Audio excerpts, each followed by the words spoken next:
You're listening to the Karmic Mirror podcast, where we explore the wisdom tucked within the layers of the self-help world. Together, we bridge the gap between esoteric teachings and practical tools for everyday life, with self-love and personal growth at the heart of each conversation. Whether you're a seasoned seeker or just beginning your path, join us and uncover the magic within and around you. Welcome back to Karmic Mirror. Today's conversation is about remembering, honoring our ancestors, healing the stories we've inherited, and reclaiming the many lives within us. It's also about the power of sisterhood and community, how we heal when we gather, share, and rise together. Joining us today is Luminisa, whose path has been a living expression of that truth. She is a mother, an alchemist, intuitive, and world traveler whose path has been anything but linear. Through a life woven with artistry, resilience, and devotion, she's found her way to honoring her ancestors and helping other women do the same. So welcome, Luminisa. Lumi. Hi, Lumi. Hi. Thank you. Thank you. We're so excited to have you on Karmic Mirror and expose our audience to you. We are all about community here, sisterhood, hype women vibes. Yeah. And that is, from my short exposure to you, that is what you bring to the table. Before we dive into all of your gifts, we do like to just share out of the gate. We were talking about sun, moon, and rising so that our audience can expand through your energies as well if those really resonate with them. Can you share your top three for us, please? Yes, my sun is in Aries. We love an My Aries woman. rising is Gemini, and my moon is in Libra. Hold on, I have to tell you one more. My Venus is in Taurus, so I really like food as gifts. Noted. Everyone noted. Food as gifts. My love language. We know something about Taurus. Michelle is a Taurus moon, so we speak to that often. Lumi was saying, I don't know about this human design. And so I thought Michelle's interpretation or her thought of your three signs mixing. Michelle, will you share why you thought that made sense with her Yeah, sign? you're like, what do you think? I'm like, not impressed. Yeah. Oh, yeah. I was like, I'm like, Lumi, I'm say? building a business on human design. Good to know you're not my audience. Yeah, it was actually, I was not surprised at all, to hear you say that, before we hit record, you were talking about reading your human design and just not being surprised, or like maybe you said that Blown unimpressed, away. but yeah, No, like blown, yeah, I yeah, just blown away wasn't with it like, because you knew these things. You were like, yep, I know that. Yes, Yeah. I know that. And I was saying how for most people, it is looking at your human design for the first time. It is learning or seeing something that you knew to be true about yourself. But I would say for the majority of people, myself included, a lot of those things we either were programmed or conditioned to think were wrong about us, or we judged ourselves for them. Myself being like a man gen, which is like super multi-passionate. And I used to think I'm all over the place. And it took a lot of years to just embrace that is such a gift and a power to be able to move fast and furious and pivot quickly and juggle many plates. But it makes sense to me because, one, I knew that you were in Aries because we were DMing about it. And I had jokingly said, like, I didn't know you were in Aries, but I knew you were in Aries because just your energy. We met in like the span of, I don't know, a very fast-paced wedding that we were both doing work for. Instantly, I was like, she's cool. I want to know her. Like, I want to know who this person is. And I also think Aries in general are just like, they just say whatever is on their mind, and they don't have a problem just being who they are and sticking to their guns. And Geminis, as you're rising, like Geminis, I think are also really authentic a lot of the time because they just are who they are. And I was saying how I think your Libra moon just balances it and keeps it in check. So it didn't surprise me at all that you'd be like, yeah, I'm super self-aware and I am very conscious. I've done the work, but I also kind of came here to be self-aware as a person and to just be who I am unapologetically. That's my impression from like barely knowing you really. And so it made sense. How do you resonate, Lumi, with your top three? So definitely Aries for sure, because if we're going to war, I'm holding the flag. I am charging through. I am protective. I am totally authentic. I could care less what anybody thinks. Like even high school, middle school, like I never cared. I was like, you guys are lame, whatever. So I think the Aries is through and through all day. It can be difficult with the Gemini moon because the Aries is like jump, go, do it. And then the Libra moon is like, wait, I don't, we should, And then I'm like, shut up. Okay. And then it's like, no, no, we should really. And I'm like, no, we're jumping. We're just jumping. So I'll say this, which I'll get to my rising, but what has been amazing and with, I guess, with the human design, right? It also age is a huge factor, like we said before, too. I'm 42 years old. And if you're conscious and you're constantly doing the work, you're not that thrown back. But what is amazing about my sun and moon is that I always wanted just to be free. Even as a child, I wanted no parents. I wanted to be Pippi Longstocking. I was just like, I want to just run around the whole planet. What is amazing as I've gotten older is I've realized I can have roots and wings. I can have wings to fly and be my free Aries self, and I can be that Libra who has those roots for my children, for myself, Mm. stuff like that. So that has been like a big lesson for me as I've gotten older. But as for my rising, I don't know. I'm pretty wacky. So in that sense, I'm playful, I'm wild. Like even I remember when I was young, high school, when everybody was drinking and partying, and I was like, I don't touch anything. And nobody believed me. I'm like, I don't need it. I'm already nuts. I never had a drug phase in my 20s or so I've always just had this wild, fun, wacky, entertain, just so I don't know. It all makes sense, I guess. Yeah, I love the reference to Pippi Longstocking and I'm coming into your world. If you remember that song, I watched that movie way too much. Girl, I got a tattoo of Pippi. That's Yes. how deep it is for me. Where was I when I did it? In Indonesia, in Bali, I got it. Because I was like traveling solo. I was like, I'm in my Pippi era, finally. I love Pippi. If I could have That's gotten so my hair in cool. the 80s to do the side thing, we didn't have enough equipment in my house to make those braids stick The out picture. on the Oh my sides gosh. for Halloween time. I also love that this is like maybe the second or third conversation about Pippi Longstocking I've had in maybe the last 4 weeks because I was just Really? talking about her about how I wanted so badly to mop the floors with like roller skate clean brushes. Scrubbing day is a yeah, girl. Yeah, I was like, that is Do it. exactly like cleaning is fun. Do we need a Pippi Longstocking movie night?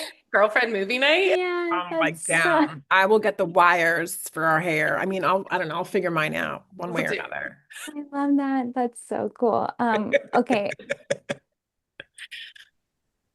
you mentioned the Venus in Taurus Oh yeah.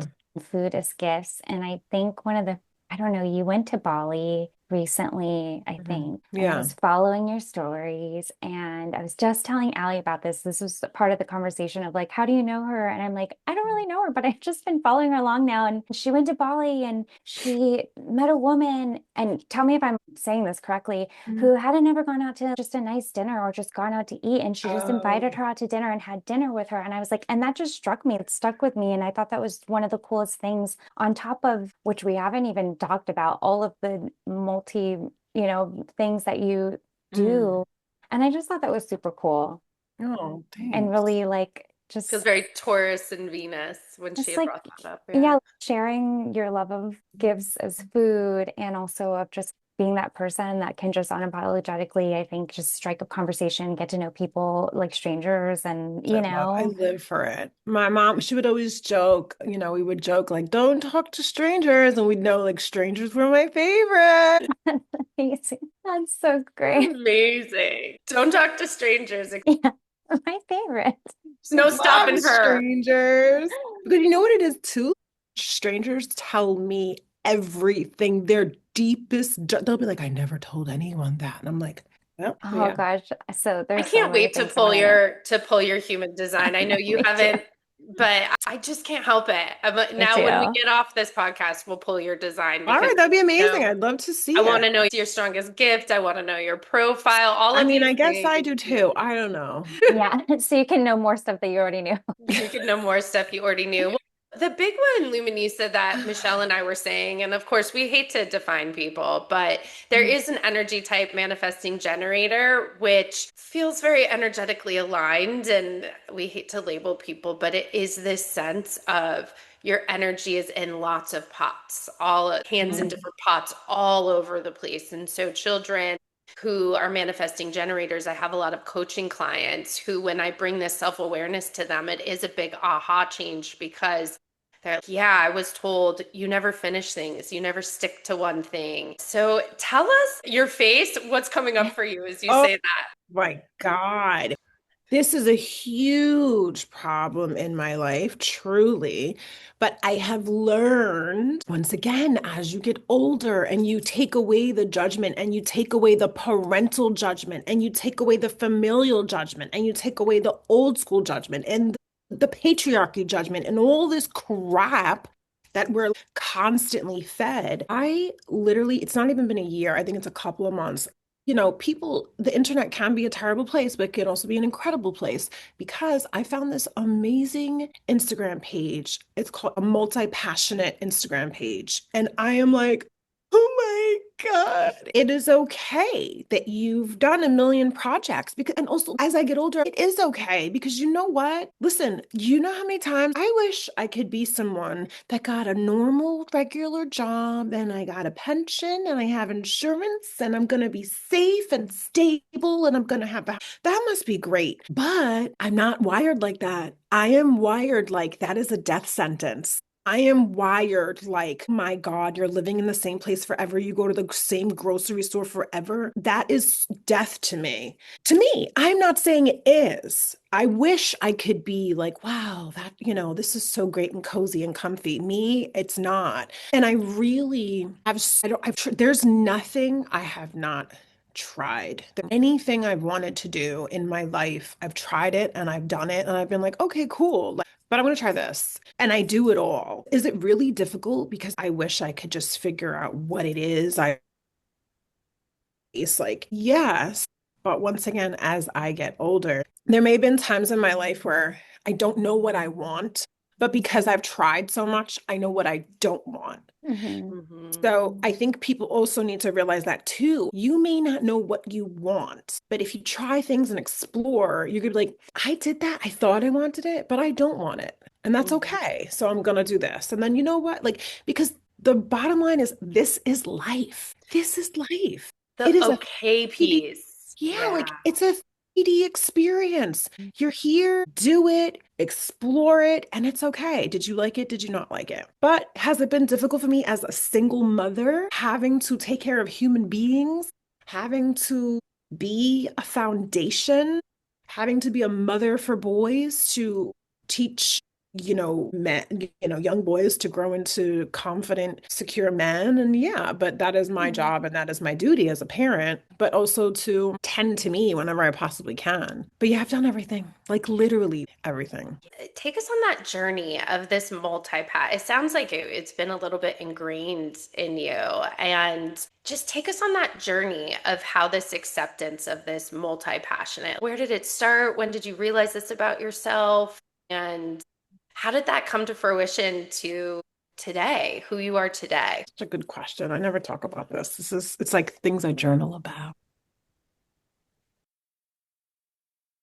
I would say everything has always been based off of creativity for me. Always singing was my number one love and passion. Always. And when I was little, people say like, oh, if you don't know what you want to be, just think about what you loved as a child and what you wanted to be as a child. And me, it was always like, I want to be a singer. I want to be a singer. That was always my joy and my happy place. And writing songs and music and all that, which I did, right? So I did that in my teens and my 20s and even part of my So I've been on stage in New York City. I've opened up for people. I've had my own shows. I've done all the things when it comes to that. But what is so weird is that I've learned through that is I don't like ego.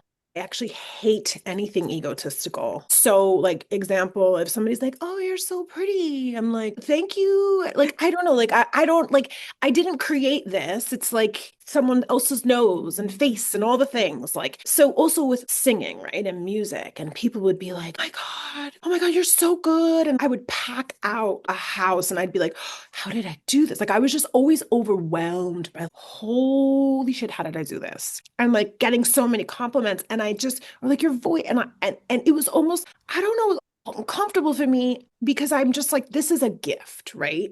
Not everybody, like people are like, I wish I could sing. It is a gift. So I was given this gift. So it's hard for me, like, oh, thank you. Thank you. I didn't do this. Isn't something like, yeah, I worked on it to hit these notes and all the things. But anyway, long story short, that was very weird for me. Oh, I love to be on stage. Like, I don't need the spotlight, honey. The spotlight needs me. So, like, yeah, I'm just like, I could step out in the street and get a million, and it's great. So, like, that is my inner light. You know what I mean? And hence Luminisa, luminous. Like, that is me, my light, what I reflect in you, all of these things. That's what's important to me. So with that being said, I know that ultimate my purpose is through basically reflecting others' lights and showing how you can be authentically you. And like, because that is who I am at my core. So though I've worked in the medical field, I was like, oh, I want to do nails. I worked at a nail salon. I've waitressed for years. I've modeled. I've famous photographers have taken pictures of me, and I've been in Fashion Week in Italy. There's all these great things I've done on paper. I don't know. I just feel ultimately it is about connecting. It is about helping. It is about people knowing they are not alone or, giving others. If I have such strength, right? I want to give you strength. Like, so I don't know, where has it led me to today? Right now, I roll cigars because once again, it's creative, it's an outlet. Yeah, I used to make crystal jewelry rings, and that was great. But through all of this, the backstory is always like, for example, this was during COVID with the crystal rings. And I was like, what am I doing with my life? This is crazy, right? Everybody was like, what am I doing with my life during COVID? So I was like, you know what? I'm going to make crystal rings. Life motto is figure it out. You could say anything. I'm gonna be like, we're going to figure it out. Without a doubt, anything, we're going to figure it out. So I was like, I'm going to make crystal rings.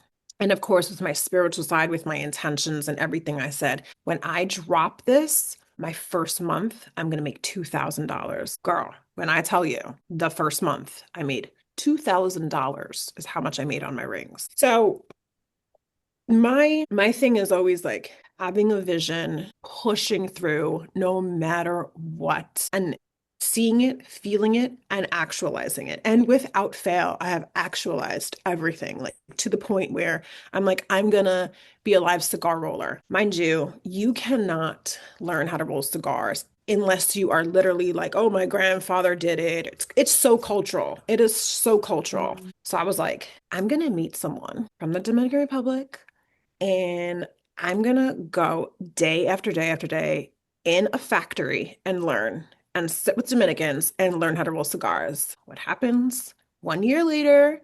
And Quantum Leap is some other stuff too right now at this point in my life. 1 year later, meet a Dominican person. Yeah, I have a factory. Yeah, come. Oh my God, yeah, come. Fly out, learn how to roll cigars, fly out again, day after day in a factory, rolling, rolling. Everybody's like, enjoy your vacation. I'm like, boo, I'm in a factory. I'm not on a beach in PR. Okay. I'm in a factory. So did that. Then I'm like, I'm going to travel for free through this because all I want to do is travel the world. What happened? Hi, I'm contacting you from India. We're having a wedding, blah, blah, blah, blah, blah. I would love to have you roll cigars here. And I'm going to India in December to roll cigars at a wedding. So, like, I'll say this. Two things that has catapulted my life, and when it comes to quantum leap and when it comes to manifesting on some next level. One, heavily honoring my ancestors, saying their name, even if I haven't met them, lighting candles for them, praying for them,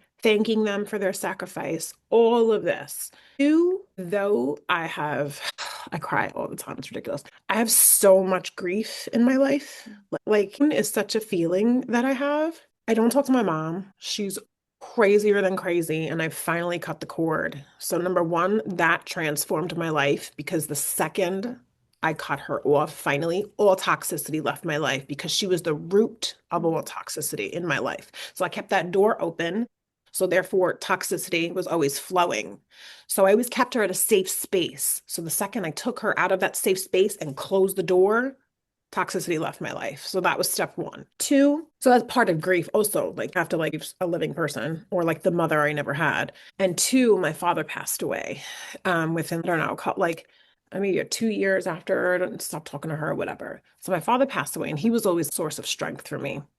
But the what happens is the more that your family members that you love and you connect with pass away, the more magical shit happens. So because my father, maybe he couldn't do particular things for here on earth for me, when he passed, he's doing them over there. Just like my grandmother's doing them over there, my great grandma. Like the more I pray to them and talk to them because I can't get on the phone and call anyone and speak to anyone, which is like gut-wrenching. So I know that they're still here because you cannot destroy energy. So I talk to them and I'm like, yo, I know you're here. And blah, blah, blah. You know what I want. You know my intention. You know I'm pure. You know I'm taking care of my kids. All of these things. And you know I'm honoring you still. So because of that, girl, everything that I want happens. And it's frightening. It's frightening. Yeah. So yeah. Thank you. Thank you for sharing and being vulnerable about that. And when I was reading the outline and I was looking into your work, I was a lot of times, Lumi, and I probably say this on every guest episode, I'm like, oh, I know why you're here. And Michelle will just start smiling because I've been really diving into this ancestral work, right? And before I even dug into what you do and kind of themes and what has shaped you. I Yeah. just knew you were meant to be on here Oh, I for love our that. audience to hear about grief and ancestral. And Yeah. for me, I went on a retreat this last summer and had a reading, and she saw me going on the flight, and before I got on the flight just saying this is for me and all of my ancestors and Oh. my ancestors who weren't able to go and live and do those things. 1,000,000%. And especially as a woman, because I don't care where you're from, what color you are, what religion, I don't give a damn.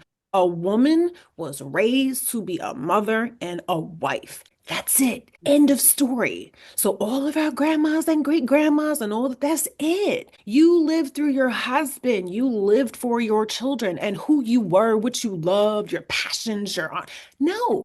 Unless you were maybe, I don't know, some rich white person from wherever, and sure you could do that. But like that's just majority of our stories. And even though I was born in 1983, but guess what? I was raised to be a mother and a wife. That's it. Nobody said to me, what do you want to be? What do you want to do? Blah, blah, blah, blah, blah. What school you want? No, it was like when you get married, when you have kids, that was it.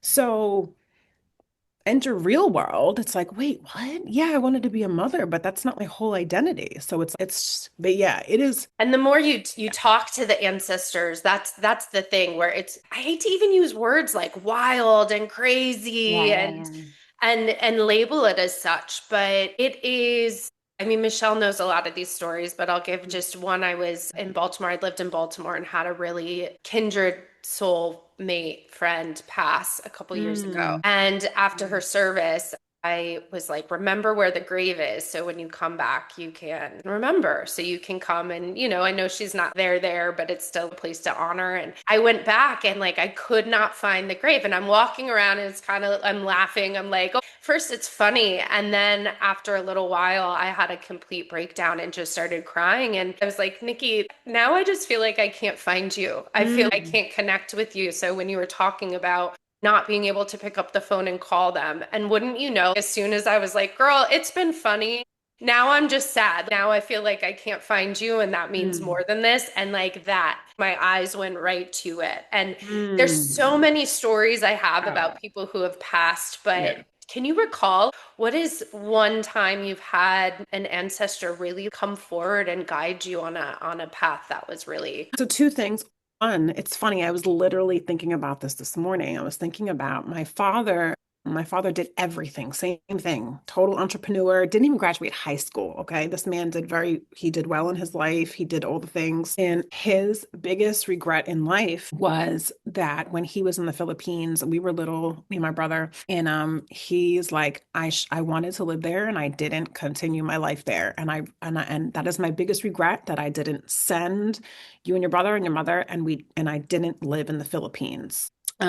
So not in summer of 2024, I said, you know what? I really want to go to the Philippines and I want to spread his ashes there because that is his one regret in life. And I want to take him back there. So I took a solo trip and I saw family members that I didn't see since I was a child. And first of all, when I pulled up to the house number was 29. That is my birthday, the 29th March. So that was number one. Then his best friend, his lifelong friend, who I would call him Uncle Alfred, my Chinese uncle that was from the Philippines. So I went with him. Well, I went with his, he passed. I went with his wife, who was like my aunt, and her granddaughter, and she took me to where his ashes were, like his, they didn't bury him. They put his ashes in like a thingy or whatever. So anyway, this morning when I was thinking about his how we sat there, we prayed, and then the second we got in the car and we were driving out of the cemetery, the car in front of me, mind you, English is not the first language there. We're driving out. As soon as we're praying for his best friend, the car in front of me, the license plate said Dad 16. My father's birthday is the 16th. So I was like, the fact that I went to go visit his best friend where his remains were, and like, I know my dad was like, thank you. I'm here. I was there. And thank you for visiting my friend and spreading my ashes. Like, it was just why, like, what? Like, Dad 16? I'm sorry. It's wild. So they'll that, make it so obvious. That's the yeah. thing. Don't play with the spirits because Yeah, I've man. done that and I've like, okay, I need a stronger message and you will Yeah. be blown Yeah. away. So Yeah. that was my thought this morning. I was thinking about that. But when it comes, so that was like a sign. But when it comes to guidance, oh my God, girl. So after my dad's death, it was just a lot of grief because then I had my dad's side was my family. My mother's side I was never close with. So, my grandparents are gone, my uncle passed, my father passed. Like, so I've just been going through these like intense things for the past few years. So my dream since I was young was to go to Italy because that's where my whole family's from. So I was like, you know what? I'm gonna go. I am gonna take a solo. This was my first solo trip. I was so excited. So I took the same exact route that my ancestors took. Mind you, my great grandparents had 8 children. Who knows how many grandchildren, great grandchildren, right? And incredibly, I am the one that ended up getting their literal tickets for Ellis Island, the boat. I have Wow. their tickets. I have their passports. So I have these incredibly gorgeous documents. So I was like, you know what? I'm going to take the same exact route my great grandparents took, which that's a whole thing, how I've tapped into them and everything. But so everybody's like, "Oh, are you going to Venice?" Same thing. Are you going here? I'm like, "No, I ain't. No, boo. You Like, shopping, you going to yeah, Milan. no, I am This is a literally different kind sitting. of trip. Yeah, I'm sitting in a town where I'm just having a cup of coffee. That's it. Like, there's nothing. So anyway, so I took their route. I went from New York City to Naples because that's from the boat that they got on. And then I traveled down to a town called Matera and then Pomarico, which where my family's from. And I just solo explored, ate, watched, and I met up with people. And this is a small town where the church has been there for hundreds and hundreds and hundreds of years. The family has been there thousands of years. I took pictures with me of my grandparents because they took a trip there back in the day. And then my dad took his trip there. And it was my turn to take my trip. So yeah, the whole pilgrimage. But anyway, so as I'm sharing pictures, and which is very upsetting that the language is lost. So that's like a really, really sad thing within itself.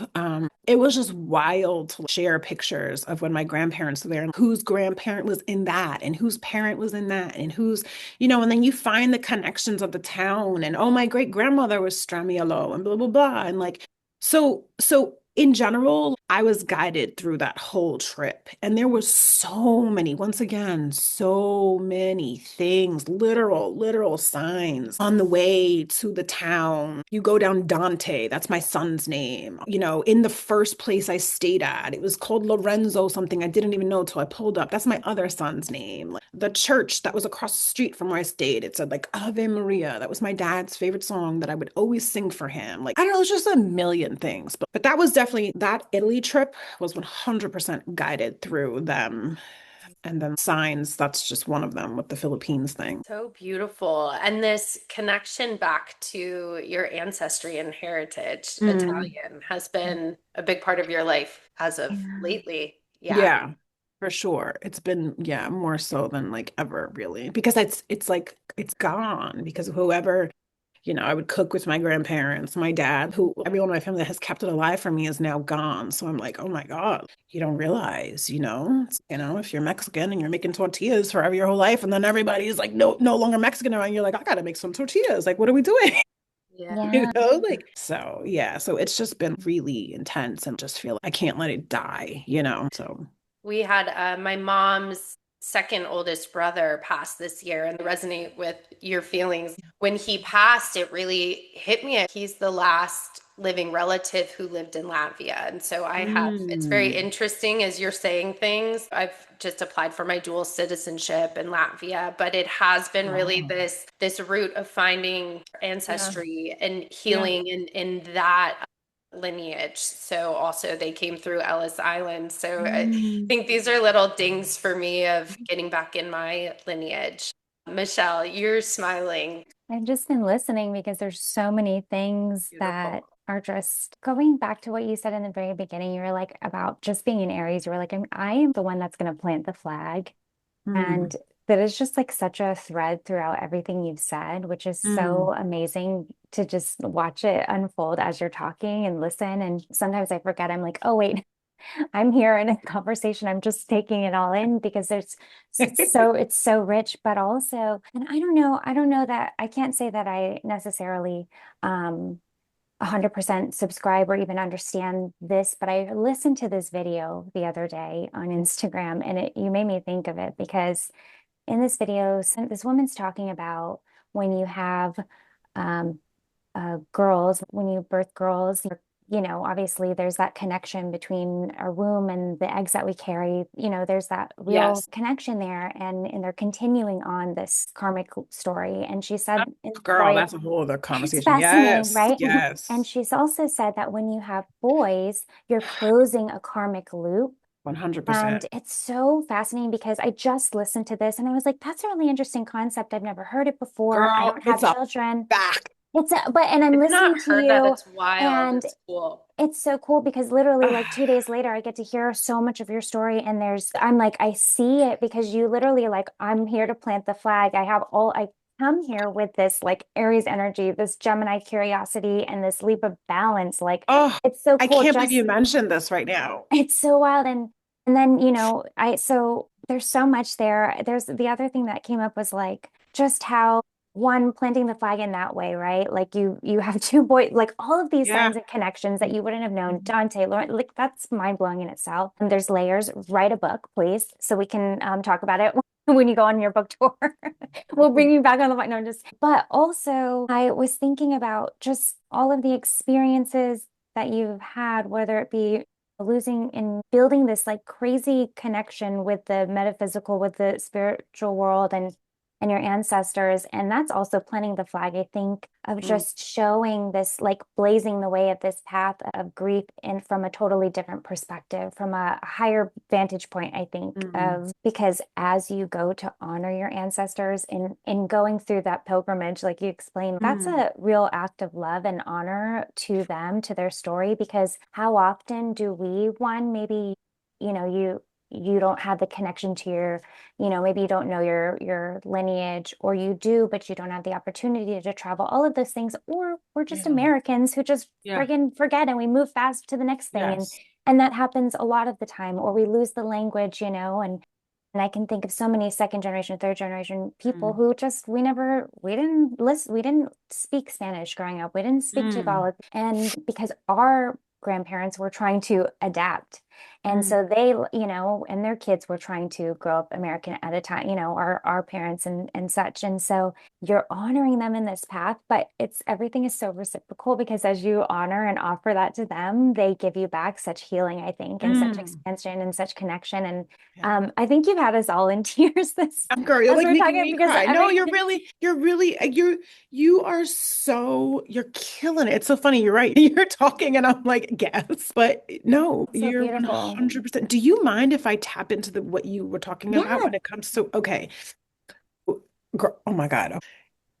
I'm lit up. So when it comes, this is the thing though, people that are like not into spiritual, they don't believe it. I'm like, boo, it is also science. So take the science and put it together. I promise you, because you can't say, oh, I believe you, if you believe in the brain, you believe in the mind. You can't see the mind, but guess what? We have a mind. Here's the brain, here's the mind. They work together. It's the same thing as like physical, spiritual. It is all there. So, and when you acknowledge it, that's when all the magic is around you. So factually, right? We're talking about like, but also spiritually when it comes to mothers. And so, like what you were saying, my grandmother was pregnant with my mother. My mother's eggs were in her little baby body, and I am one of my mother's eggs, right? So, to give you context of a perfect example of what you're saying is my grandmother was an orphan in Brooklyn. Okay. Never knew her parents, which is like, once again, I am the one that I feel for everyone in my family. I have such, one person could be like, oh, yeah, she was an orphan. Me, I'm crying for that little orphan child, right? So my grandmother was an orphan. Therefore, she never had a mother ever, right? Clearly. And I've just started thinking about this as an adult. I started thinking about, God, what was my great grandmother unknown, right? Clearly, she had to have had a very bad relationship with her mother because from what I heard is that what she was young when she got pregnant. I'm sure probably not married, and you go whisk her away, and they have the baby, and that's what they used to do. So I'm sure she had resentment towards her mother. Girl, I be finding out that I got cousins places like at this age Yes, it's because all there was hidden stuff, yes, not to spill other yes. people's stuff. But Yes, yeah, it is all a secret, right? So how can you not be angry at your mother and hurt, right? So my grandmother had no mother, okay, straight up. My mother, my whole life, I was raised at how much she hated her mother. Her mother didn't care. And I remember being little, I remember being like, Mommy, what are you gonna feel? Like, how do you feel about your mother? What do you think? She's like, nothing. I don't feel anything. I'm like, but what about when she's old and she dies? I'm not gonna feel anything. And I'd be like, oh my God, what do you like? And anyway, so, but of course, my grandma was probably a better mother than her mother. And then my mother was really, really, really toxic in a zillion ways and abusive.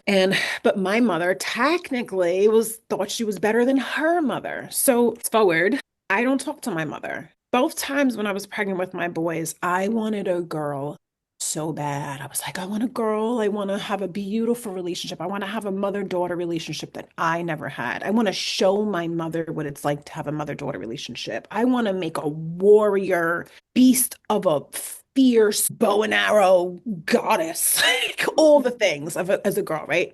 Find out I have a boy. I'm like, okay, I have a boy. Greatest gift of my whole entire life.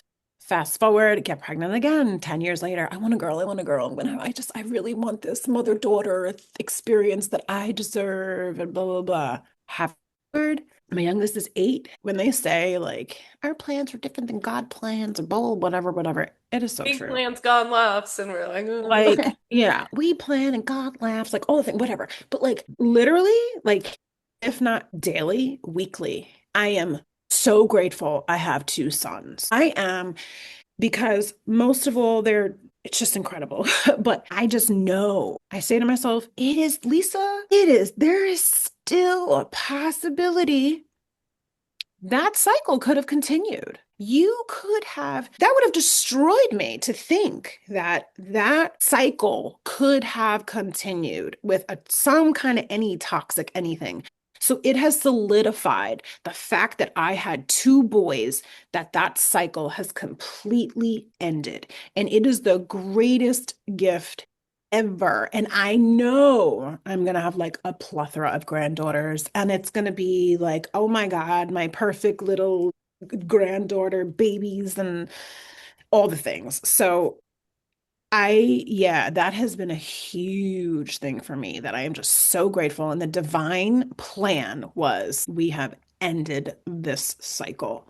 So I strongly believe in that, in the girls and repeating and the boys end it. Like, because I am living proof of that. And my mom was so toxic my whole life that she would just be like, oh, and I hope your kids treat you like this and like that. And I'd be like, oh my God. Like, she would just wish bad on me all the time. And like, fast forward, I have the most beautiful, my oldest is 19. Like, my youngest is 8. We have an incredible relationship. And it's because I've nurtured that and I've created that dynamic, and I knew I didn't want to repeat anything. But yeah, back to your point, 100%. And I am like an example of how real that is, because I promise you it's very real. Well, it's that ancestral healing and it's in your DNA and in your energy. I was listening to a book, the Book of Forgiving, and this always sticks in my head of, what kind of person would you be if you were raised like this, if you grew Mhm. up like that? And I think as children, we deserve better. We're worthy of better, Sure. quote unquote better.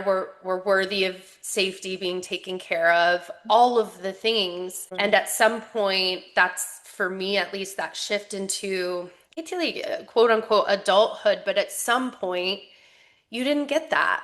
And I mean, it's so funny how I remember this. I remember it back to VH1 used to do Celebrity Rehab, and there was someone on there who was really pouring his heart out about his dad. His dad wasn't there. His dad didn't show up. And I remember Yeah. the therapist just looking at him and saying, but you don't get that. And that to me is that place of being grown now, where it's our responsibility, my Oh, responsibility to, and that's I used to get very triggered when I had a lot more reactions to my mm. parents from a healing standpoint, of when people would say, well, they did the best they could. I Oh, mean, I it was can't with very that. triggering, but like working No. working through it, it's a very deep, and thank you for Yeah. letting us in on your journey with that. But that's what is coming up at some point. It's that energy. We need to look at it and examine it. And the fact that your grandmother was an orphan, of course, Mm, that energy plays into, mm, even if you didn't know her and she mhm. wasn't a part of your life, of course, that plays into how you show Yeah. up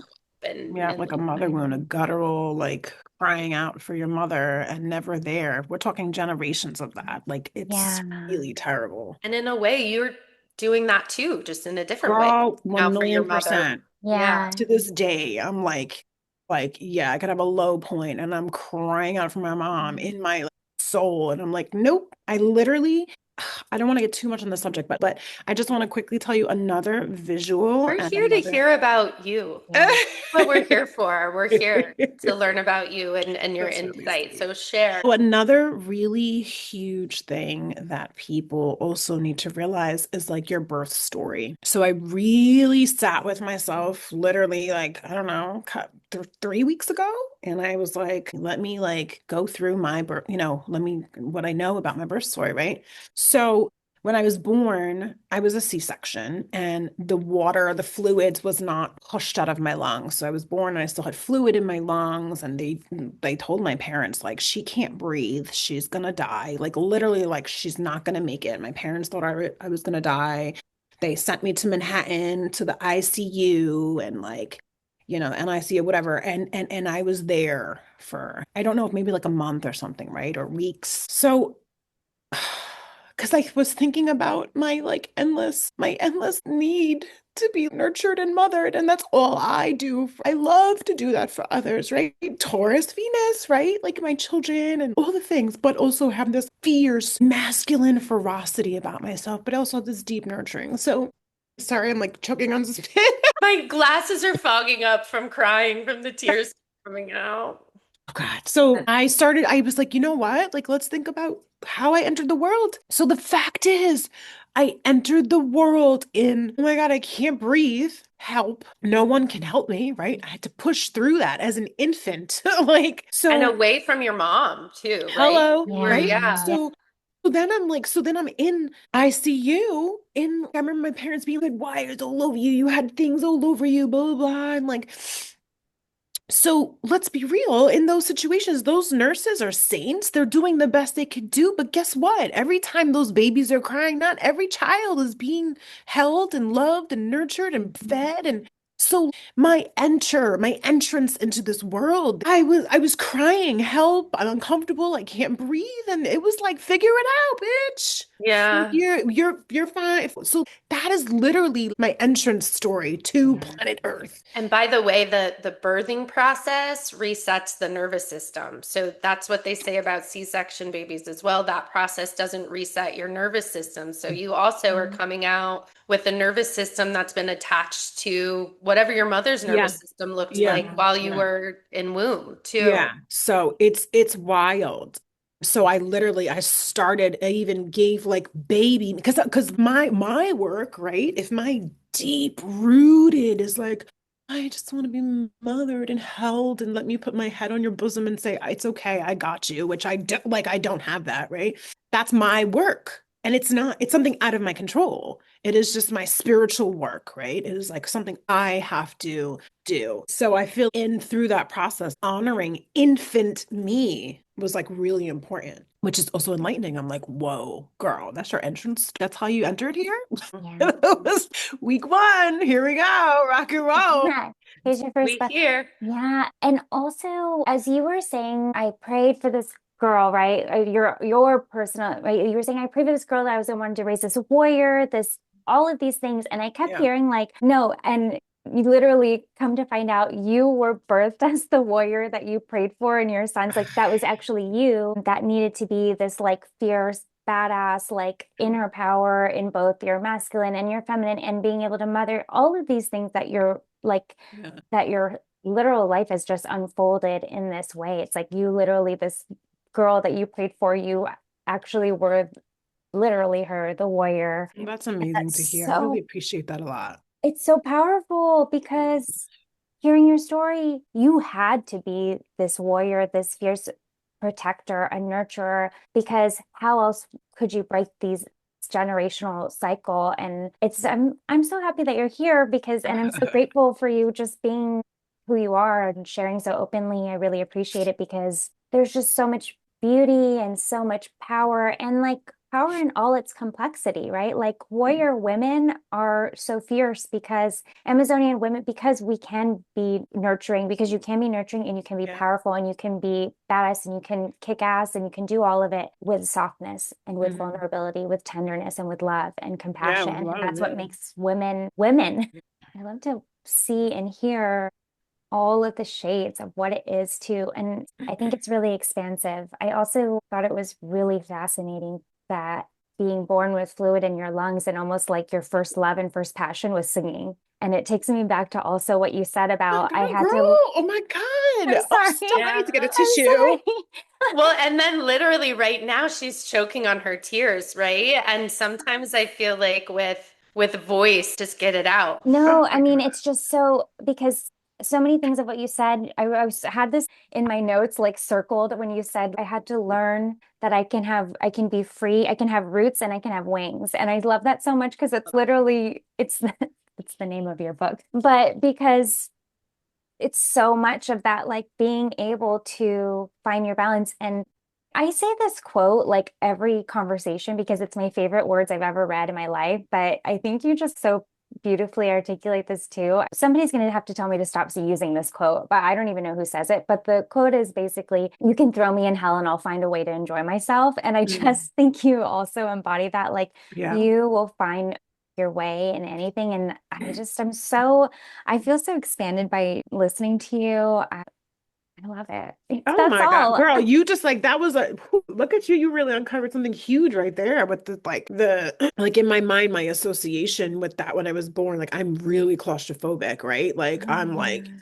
squeeze me too tight, I'm like, I can't breathe, get off me, I'm gonna die. So my claustrophobia is crazy, and that's my association with that. But you like totally shed some serious light on like the passageway, the flow, the breathing, the lungs, the singing. Like that's crazy. That Yeah. yes, vocally singing, that was like my form of expression. That is crazy that you just said that. Yeah, yeah. It's like Wow. there's no way that you weren't going to come here and do what you came to do. Like there's just nothing that was going to stop you. And I think that's just, it's super powerful. And Yeah. so also speaking of, oh, go ahead, Ali. I was going to Oh, talk yeah. about your, you go. I had clocked one thing. You have the community. So just as we talk about Mm, human design, we have a strongest gift in your human design. And we we know that you're not so down the rabbit hole of human design, but mine is gift 37, which is all about community, bringing togetherness. mm, And you've got, how many do you have, Michelle, gifts?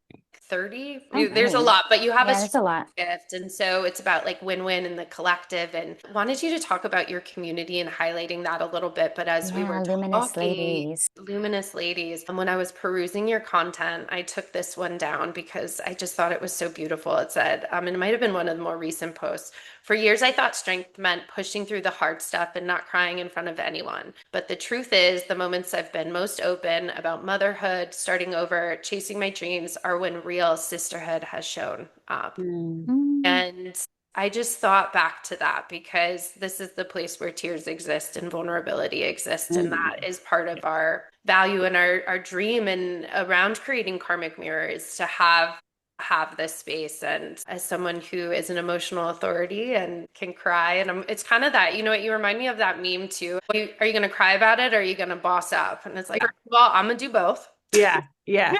So in that we're You're even you're talking that about, meme. yeah, it's funny that we're even talking about crying because I think about this a lot too. I say to myself, do you remember when you would never cry in front of people? Like, and on top of it, if I cried or if I was upset, if you came in to hug me, I'd be like, get off me.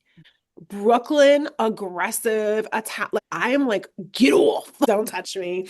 I'm a thug. Like, don't even. So yeah, it's just, I don't know. So I never cried in front of people, ever, ever, ever, ever. It was like, I don't know. It's interesting. And I also feel like it's a mix of like, I don't, the masculine area is really is strong in me, but also I grew up with my dad and my brother from when I was 12 and on. It just my dad raised me and my father was like ultra masculine. I mean, we're talking like savage beast masculine. He finally softened up in his 60s. So it was definitely like a lot of masculine influence in my life. So I never cried. And also I wasn't nothing as I was my life, nothing was validated. Nothing was like, you're fine. Whatever. It was not, it's okay. You got this. Push through. More of to deal with it. You know what I mean? Old school, old school. Once again, I don't care where you're from. It's old school.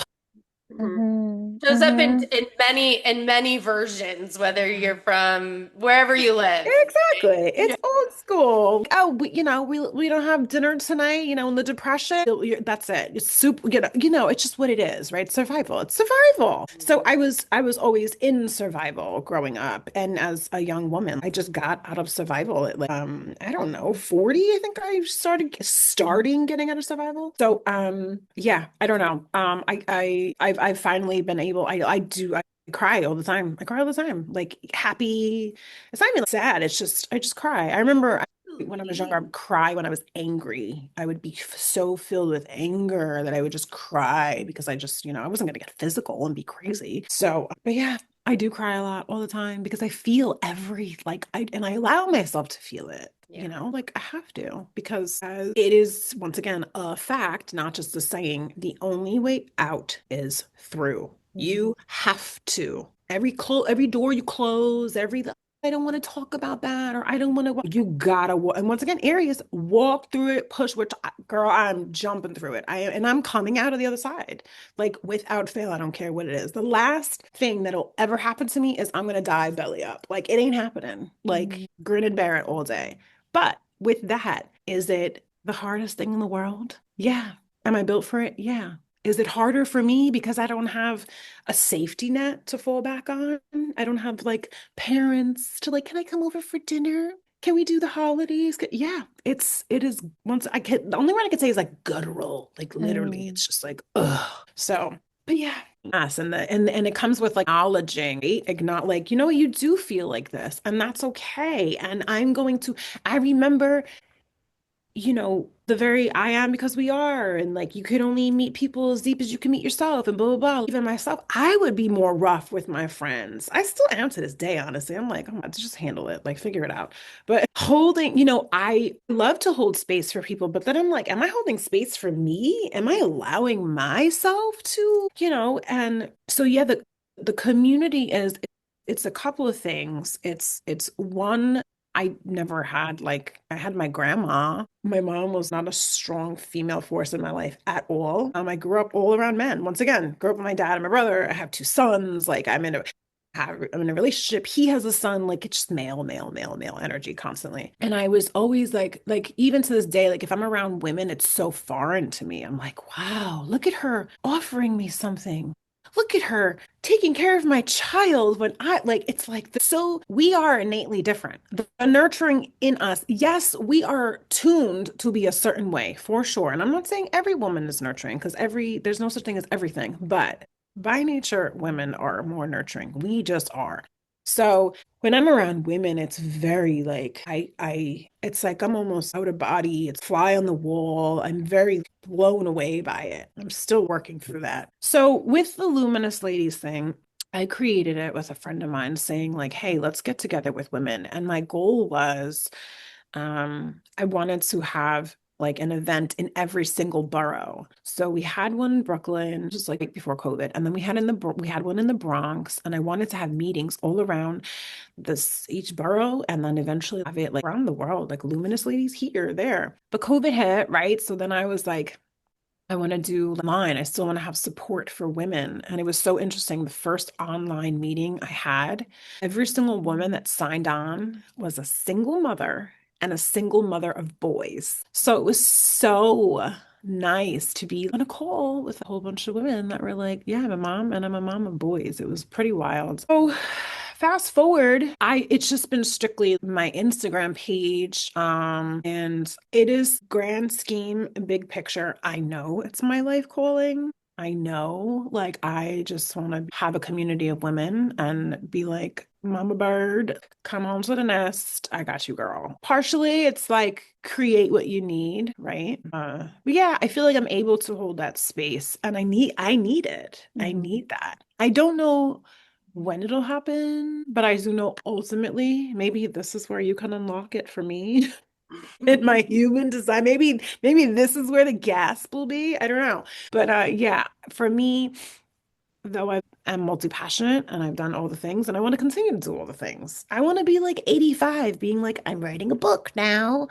I don't know, or children's book. I don't know. Like I always want to be busy doing things.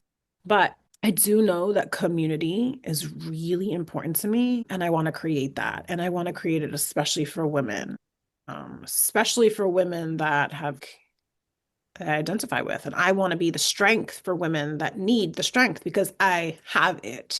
So I think ultimately that is my purpose, and I'm just in the process of getting there. Yeah, and where even is there? I Yeah. look back at, I've been pulling up these things from even our podcast like a year ago, and I'm like, whatever Mm. happened to, oh yeah, we were going to do XYZ. Mm. And I think that that is what happens when someone like you is super present and, um, open to those shifts that life Mm. brings, because that'll come back up. That'll come back up as a thing. I'm certain of it, but you'll know time and place. And now you're really diving into the cultures around cigars. Can you tell us more about that? I didn't know a lot about it until I started kind of Cigar diving world. into your world. So it's interesting. So yeah, that's my world right now, cigars. Who to thunk?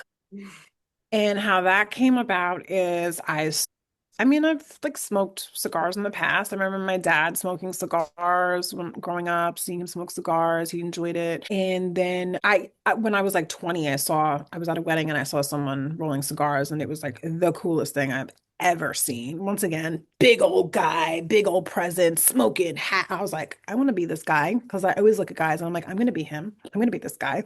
Like I could be at the gym and I'm like not even looking at the women. I'm like, I want to be that guy, the strongest one that's lifting everything. So yeah, I was like, I gotta do this one day. My friend took me to like do a cigar rolling class. Absolutely loved it. It was like the coolest thing. I was like, I gotta do this. But like it aligned with a mix of me being like, I deserve more. I deserve to live better, have a better, be in a better financial situation. I also was working on like, I want to put myself in rooms where there's different mentalities, I want to be in rooms where there's entrepreneurs. I want to be in like just certain mind states of rooms that I wanted to be in. And it turned out like cigars was that it linked, right? So, like, that put me in where the mentality of what I wanted to be in. Then that was mixed with me being like, it is such a world in the Italians in general with cigars, right? I'm just like, cigars are such a boss gangster mafia like OG thing. And I'm like, what is It's so gangsta. So I'm like, let me do research on what the connection is with Italians and cigars and good old interwebs. I'm like, what is the connection with Italy and cigars? So I learned that cigar rolling in Italy is all done by women. And I'm like, hold up, wait a minute. Wow. Yes. So I'm like, and because I was like, first I was like, you know what? No one is representing the Italian and the Italian Americans in this country when it comes to cigars. It's all Dominican rollers, cute, whatever, whatever. So I was like, that would be so sick if I could represent Italians, Italian Americans. So I do the research. It's all women that roll cigars in Italy, number one. Then what was even cooler was it was the first, if not the first, one of the first feminine movements in Italy where women were paid equally and had the same rights as men in the workplace was the tobacco industry. They in the tobacco industry in Italy, they even had nurseries. So when the women would roll cigars, they would go to the nurseries where their babies were, they would stop, they would breastfeed them, and then they would go back to work. It was just so aligned. I was like, I've been a single mother forever. I've been the father, the mother, the hustler, the nurturer. This is so dope. This all makes sense. And I really started tapping into the Italian aspect of the cigar rolling and that whole essence of it. So yeah, that's where we're at. Wow. I don't know. I just want to like end it because it's so what an arc of everything to, I don't know, there's that like Gemini curious mindset Mm. of like just needing to know like who's asking these questions, right? Like it's just like you're literally made to want to go into like the intricacies of like I want to learn about this. It's so cool. Wow, wow, wow. Oh. Yeah, I now I want to go like find a podcast or something to learn about these women because it makes perfect sense also.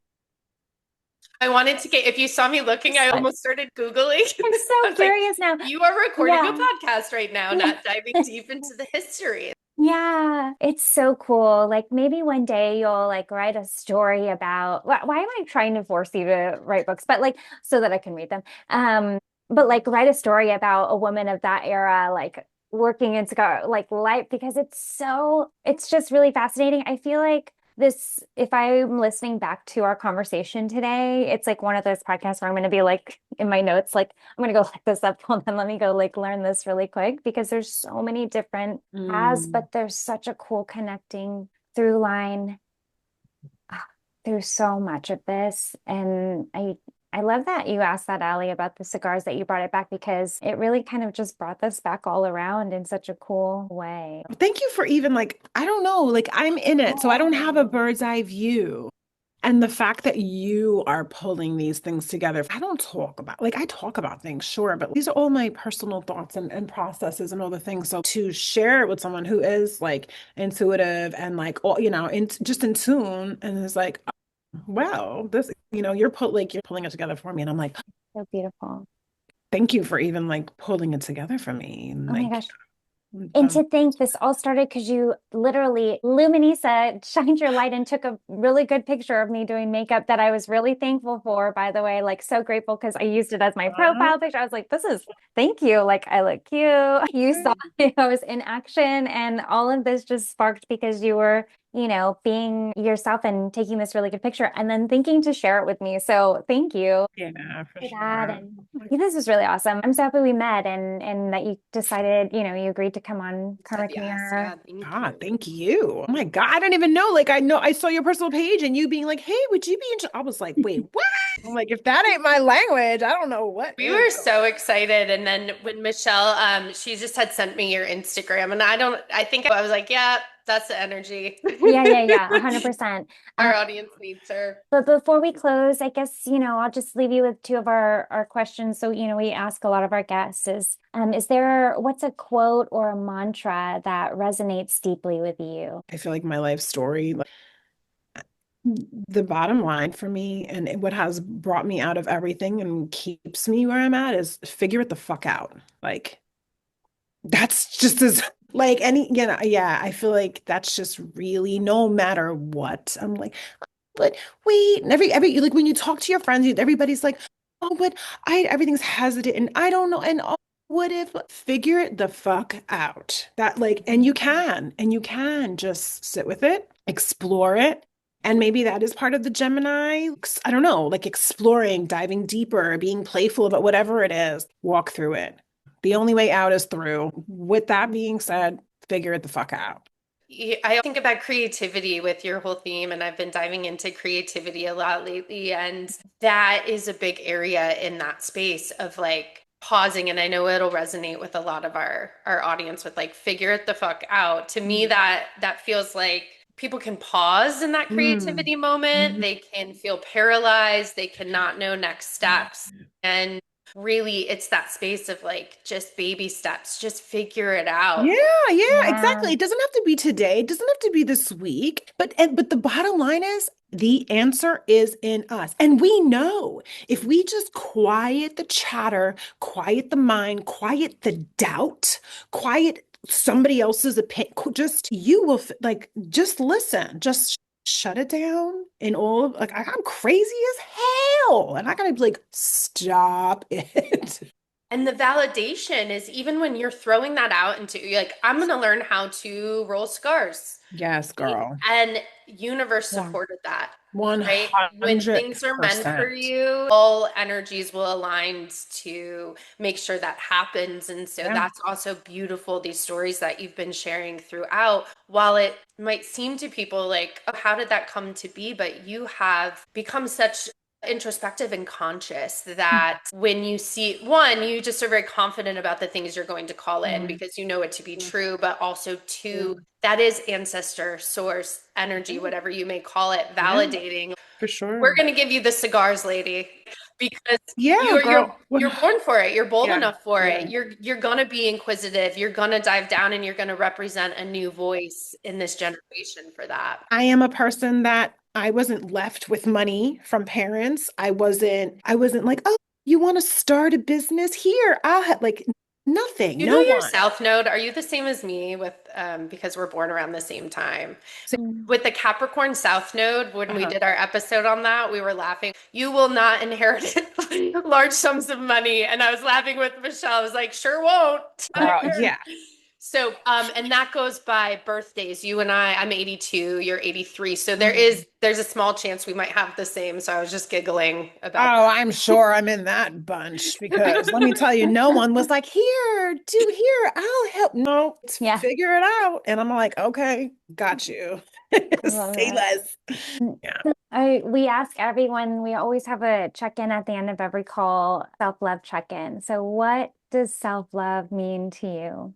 I think it has been a process, right? Once again, I'm a woman. That's a whole beast within itself. And me at 42, self-love is in my life lesson is like at this point is more a deservant thing, right? Or maybe before I would allow people to speak to me a certain way, or I would do things for people, or, or maybe expect people to be a certain way with me because that's how I would be, and then be so devastated when they're not as kind or whatever, thoughtful or open or so it's just really respecting me, what I stand for, my boundaries. Boundaries have, I finally created proper boundaries for myself at 37 years old. And it is honoring my boundaries.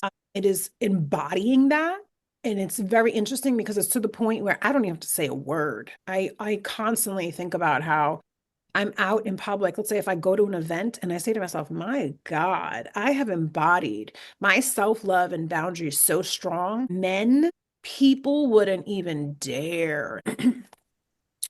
A huge thing is I've been fierce for 20-year-old me, 25-year-old me, 12-year-old me. I am fierce for her. I do not play. So when I have any kind of protective anything, it's not like this is who I am. I'm like, no, this has happened to me. I don't play that. And like I said, I don't even need to speak on it at this point because it's so riddled in me that I'm like, that's the energy. So I would say it's based on my self-love is based on how I would fight for you and fight for my friends and my children. And I am finally doing it for myself.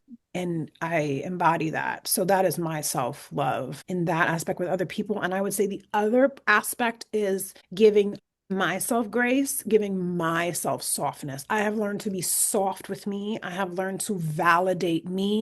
I have learned to not be a tough guy all the time. How does being soft, what does that look like for you? When you're soft with yourself, how does that look? Not being like, you're fine. You're fine. Like I'm the type, like if I'm dead on the floor, I'm gonna be like, I got it. I could get up. I'll get up. Don't help me. Like, don't touch me. Like, no, sweetheart, it's okay. Someone can help you. You're dead. You Yeah. can't. It's like universe is going to put you in those situations where you're forced to ask for help because Yeah, it is the you have a most. beautiful community. I could imagine that. Yeah, I have Just really, got to really raise your good hand friends. and say Yeah. help. Uh, Yeah, so I would say just feel it. It's okay. You don't have literally, you don't have to be this tough guy all the time.